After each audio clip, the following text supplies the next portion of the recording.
লন্ডনে তারেক রহমান প্রধান উপদেষ্টার বৈঠকের পর যে যৌথ বিবৃতি এসেছে তাতে কারো সই নেই। সিইসির এমন মন্তব্যে তৈরি হয়েছে ধূম্রজাল। এ অবস্থায় বিশ্লেষকরা বলছেন, বিবৃতিতে সই থাকা না থাকার তেমন কোনো গুরুত্ব নেই। আর বিএনপি নেতারা যথাযথ প্রক্রিয়ায় নির্বাচন কমিশনকে জানাতে সরকারের প্রতি আহ্বান জানিয়েছেন। মানিক শিকদারের রিপোর্ট। জীবন অবাক না করলে কে করবে? 28% মিল্ক ফ্যাটের অবাক করার সাথে ফ্রেশ মিল্ক পাউডার। জীবন অবাক করুক। লন্ডন সফরে প্রধান উপদেষ্টা ডক্টর মোহাম্মদ ইউনূস ও বিএনপি ভারপ্রাপ্ত চেয়ারম্যানের বৈঠকের পর যৌথ বিবৃতিতে জানানো হয় ফেব্রুয়ারিতে নির্বাচন হতে পারে।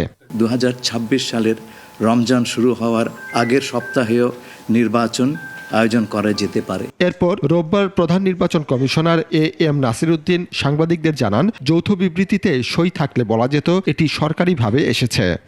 কি আলাপ হয়েছে, শুধু ওই জয়েন্ট একটা স্টেটমেন্টের মতো দিয়েছে। এটা তো আনসাইন্ড, আমার কাছে যেটা আসছে আনসাইন্ড, একটা কপি আমি পেয়েছি আনসাইন্ড। এইটুকুই বা কতটুকু জেনুইন তাও তো জানি না। সিইসির এমন মন্তব্যের পর বিএনপি নেতা সালাউদ্দিন আহমেদ যথাযথ প্রক্রিয়ায় ইসিকে অবগত করার জন্য সরকারের প্রতি আহ্বান জানান। লন্ডনের আলোচনার সূত্র ধরে যে সিদ্ধান্তটা হয়েছে সেটা খুব শিগগির ইলেকশন কমিশনে যথাযথ প্রক্রিয়ায় কমিউনিকেট করবেন বলে আশা করি। অন্যদিকে নির্বাচন বিশ্লেষকরা বলছেন, ভোটের তারিখ নির্ধারণের জন্য যৌথ বিবৃতিতে সই কোনো বাধা না।